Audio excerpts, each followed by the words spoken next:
Kamusta mga bata? Welcome sa Little Steps Academy by Miss J. Ngayong araw, pag-aaralan natin ang patinig at katinig. Handa na ba kayong matuto?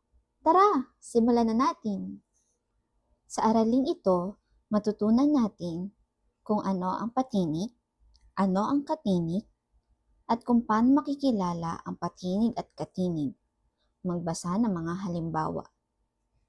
Sa pagtatapos ng aralin, malalaman ninyo kung ano ang patinig at katinig at matutukoy ninyo kung aling mga letra ang kabilang sa bawat isa. Ano ang patinig? Ang patinig ay mga titik na madaling bigkasin kahit walang kasamang ibang letra. Meron lamang 5 patinig: A, E, I, O, U. Mga halimbawa ng patinig: A. Aso. I. Eroplano. I. Isda. O. Oso. U. Ubas. Ano ang katinig?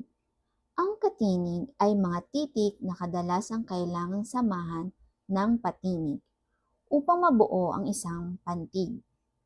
Mayroong 21 katinig: B, C, D, F, G, H, J, K, L, M, N, P, Q, R, S, T, V, W, X, Y, Z.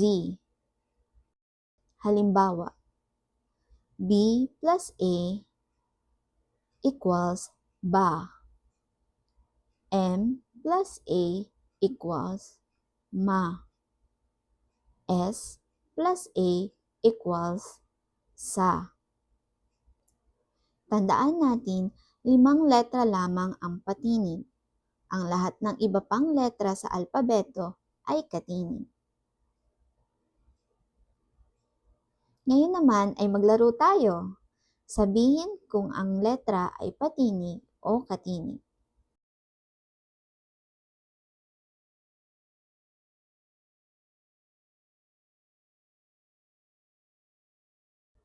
A. Tama, patinig. M. Tama, katinig.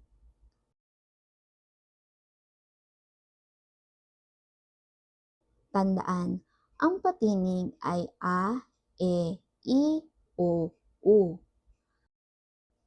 Ang katinig ay ang natitirang 21 letra ng alpabeto. Mahusay mga bata, natutuhan natin ngayon ang pagkakaiba ng patinig at katinig. Kung nagustuhan ninyo ang ating aralin, huwag kalimutang i-like ang video, mag-subscribe sa Little Steps Academy by Miss J, at i-click ang notification bell para sa susunod nating mga aralin. Hanggang sa muli, paalam!